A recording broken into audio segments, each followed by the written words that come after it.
परिवर्तनामध्ये सगळ्यात महत्त्वाची वाटचाल जर आपण काही केली असेल तर या देशामध्ये मोदीजींच्या नेतृत्वात सामाजिक क्षेत्रामध्ये जे विविध कार्यक्रम झाले, मग त्यामध्ये गरीबाला घर देणं असो, गरीबाला शौचालय देणं असो, गरीबाला गॅस देणं असो, गरीब लक्षित गरीब केंद्रित अशा प्रकारचा जो अजेंडा या ठिकाणी मोदीजींनी चालवला, त्या अजेंड्याला प्रतिसाद किंवा त्याचा परिणाम हा आपल्याला युनायटेड नेशन्सनी ज्यावेळी अहवाल प्रकाशित केला आणि या गोष्टीला मान्यता दिली की 10 वर्षामध्ये भारताने 25 कोटी लोकांना गरिबीपासून बाहेर काढलेलं आहे, हे ज्यावेळी जगाने मान्य केलं,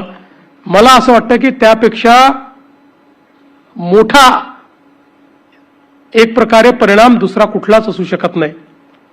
25 कोटी लोक जे गरिबी आणि एक्स्ट्रीम पॉवर्टीमध्ये होते, तीव्र गरिबीत होते, ते गरिबी रेषेच्या वर आले।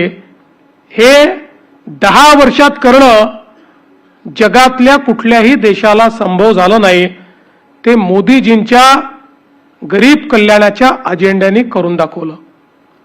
विविध क्षेत्रांमध्ये ज्या प्रकारे मोदीजींनी या देशाचा पायवा रचला,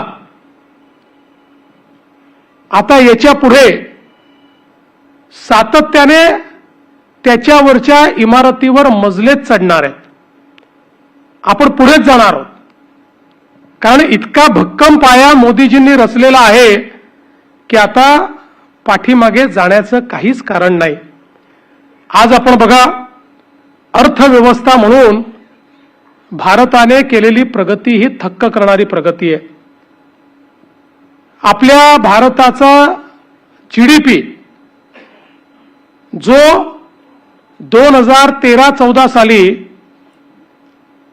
103 लाख कोटी होता,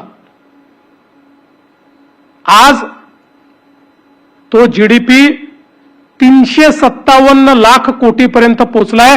म्हणजे 10 वर्षामध्ये 3 पटीने आपला जीडीपी या ठिकाणी वाढलेला आहे। महाराष्ट्राचाच आपण विचार केला तर साधारणपणे 13-14 मध्ये जो महाराष्ट्राचा जीडीपी 13 लाख कोटीचा होता, तो आता 54 लाख कोटी रुपयांपर्यंत पोहोचलेला आहे। आणि मला असं वाटतं की ही जी काही एक प्रकारे देशाच्या अर्थव्यवस्थेची वाढ आहे, मोदीजींनी एक महत्वाचा शिफ्ट देशाच्या अर्थकारणात आणला।